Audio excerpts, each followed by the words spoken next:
श्रीमद् भगवद गीता ज्ञान यज्ञ प्रवचन क्रमांक 257, अध्याय 6 ध्यान योग और श्लोक क्रमांक 25।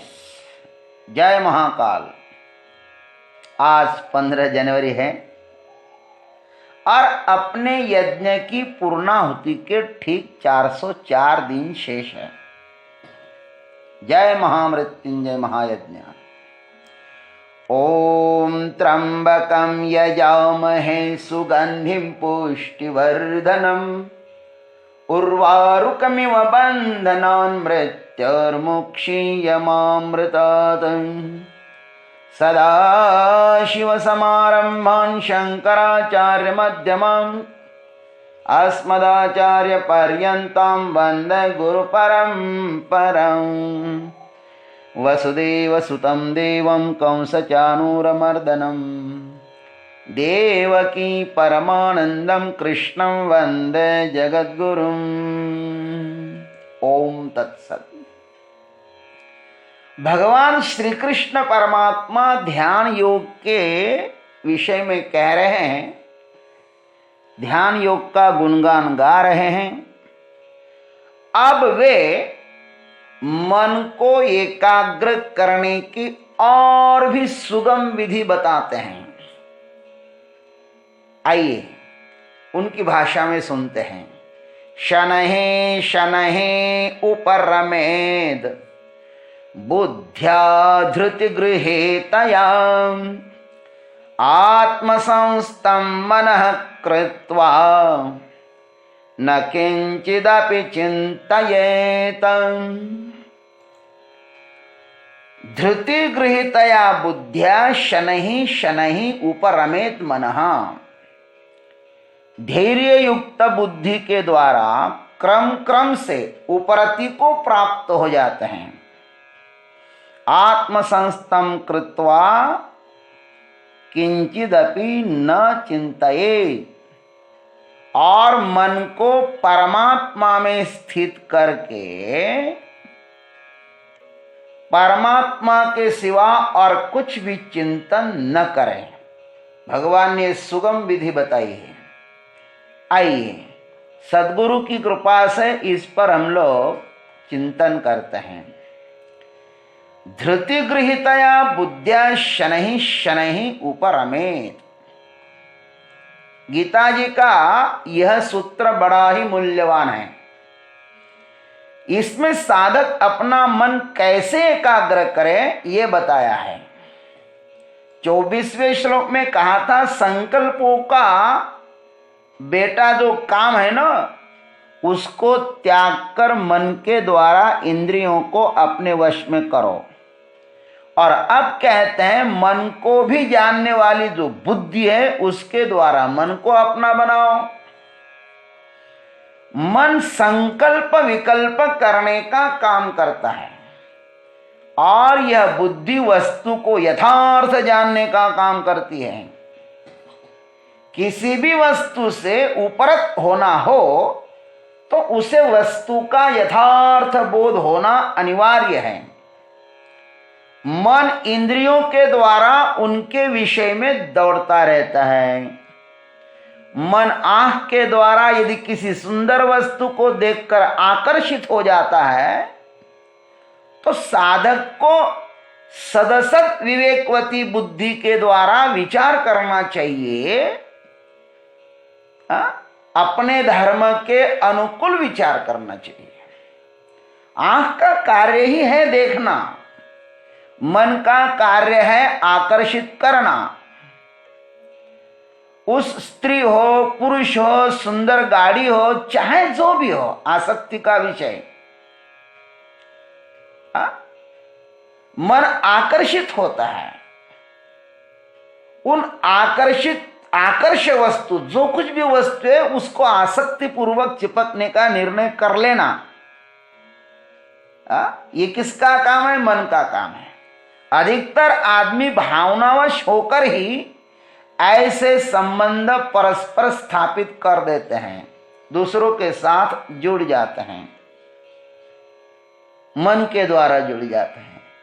किंतु बुद्धि के द्वारा देखो, विचार करो, अपने मन को समझाओ कि वह स्त्री या वह गाड़ी जो भी हो, जैसे स्त्री विवाहित है तो किसी की मां होगी, किसी की पत्नी होगी, किसी की बहू होगी। मेरे पत्नी के साथ यदि ऐसे कोई कुदृष्टि से देखे तो, यदि वह कुमारी है तो भी बुद्धि के द्वारा विचार करो कि तुम्हारा निर्णय ही अंतिम निर्णय नहीं है। वह किसी की तो बेटी होगी, बहन होगी, और भी कोई उसका चाहने वाला भी होगा। आखिर वह भी तो एक स्वतंत्र व्यक्तिमत्व वाली है ना। मैं उसको चाहूं और वह मुझको न चाहती हो तो। प्रत्येक इंद्रियों के विषयों के साथ हम बुद्धिपूर्वक विचार करें तो उपरति निश्चित है। कोई भी निर्णय भावनावश नहीं होना चाहिए, विवेक पूर्वक होना चाहिए। भावनावश किया गया निर्णय टूटता है और विवेक पूर्वक किया गया निर्णय टूटता नहीं है। बल जो होता है ना, शक्ति जो होती है ना, वो विवेक पूर्वक निर्णय में होती है। बुद्धि में यह सामर्थ्य है कि वह गलत से रोक सकती है। मन जोड़ने का कार्य करता है और बुद्धि तोड़ने का। विवेक पूर्वक देखो तो इस संसार में ऐसी कोई भी विषय नहीं है कि तुम उसके साथ जुड़ जाओ। निर्णय करना है स्वयं को कि जुड़ना कहां है। संसार के साथ जुड़ना हो तो फिर वहां पर आपको गुण ही दिखाई देंगे, दोष सब तिरोहित हो जाते हैं। कोई शराब का आदि हो तो उसको उस शराब में कभी दोष दिखाई ही नहीं देता है। सड़े हुए पानी में भी उसको गुणों का भंडार दिखाई देता है। यदि कोई शराब नहीं पीता है तो उसको उसमें सैकड़ों दुर्गुण दिखाई देते हैं। तो कहां आसक्त होना है और कहां अनासक्त होना है, यह हम पर निर्भर है। ध्यान योगी साधक प्रभु के साथ जुड़ना चाहता है, जो वह शनै शनै अपने मन को बुद्धि के द्वारा इंद्रियों के विषयों से अवगत कराएं। निश्चित ही मन यथा समय विषयों से निवृत्त हो जाएगा। सांसारिक विषयों के साथ द्वेष करके नहीं उपरत होना है, ध्यान रखना, द्वेष करके नहीं। तो फिर उनकी यथार्थता जानकर संसार के विषयों से अलग होना है। द्वेष करके उनसे मन को हटाओगे ना तो दूसरा रोग शुरू हो जाएगा। मन उनका द्वेष रूप से चिंतन करेगा। मन को चिंतन करने के लिए ही तो चाहिए, राग हो या द्वेष हो। राग हो तो द्वेष होगा, राग हो तो आसक्ति होगी और द्वेष होगा तो घृणा होगी। विषयों के साथ द्वेष करो तो भी वे पीड़ित करते हैं और प्रेम करो तो भी वह पीड़ित करते हैं। अतः उसकी यथार्थता को जानना है, जानकर ही उनके ऊपर उठा जा सकता है। जैसे किसी ने एक सुंदर कार को दूर से देखा, सुंदर कार को देखा हो, सुंदर लड़की को देखा हो, तो उसके साथ संसार बनाने की इच्छा हुई। मन ने बहुत संकल्प किए, मन उन विचारों के साथ दिन रात रमन करने लगा। किंतु एक दिन वह लड़की जब नजदीक आई तो देखा कि उसको तो कोढ़ जैसी बीमारी है, कैंसर जैसी बीमारी है। अब मनीराम उससे दूर भाग गया। वस्तु को नजदीक से जानो तो उससे वैराग्य निश्चित ही हो जाएगा। ऐसी संसार में कोई वस्तु नहीं जिसमें कुछ ना कुछ दोष ना हो। इस संसार में रमन करने लायक कोई वस्तु है ही नहीं। कहते हैं कि पहाड़ दूर से देखने में ही अच्छे लगते हैं, उसके पास जाकर देखो तो वहां पर पत्थरों के अलावा कुछ भी नहीं मिलता है।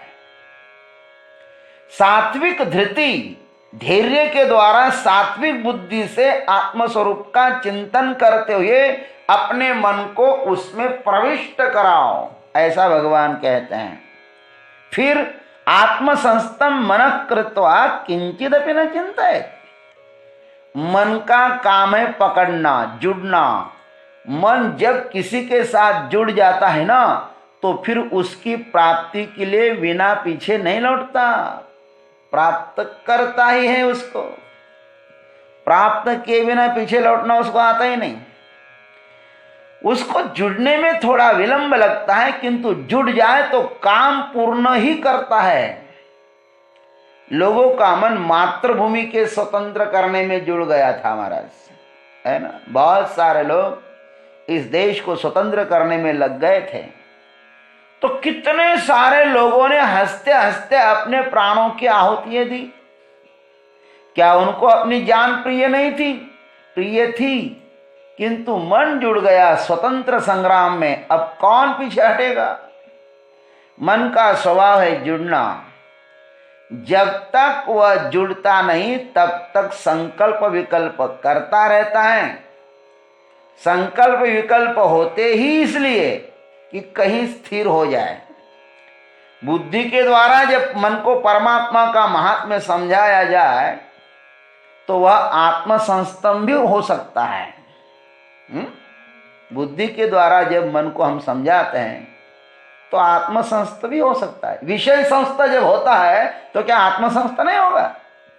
जब तक आत्मसंस्त नहीं होता तब तक उसको समझाने की जरूरत है। अनादि अनंत काल से मन को विषय संस्थ होने की आदत पड़ी है।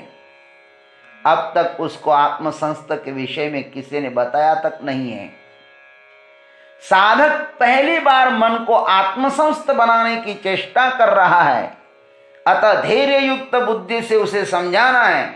सर्वप्रथम मन समझेगा नहीं समझेगा वह, इसमें उसका भी कोई भी दोष नहीं है, क्योंकि आत्मसंस्त होना उसके लिए अपरिचित है।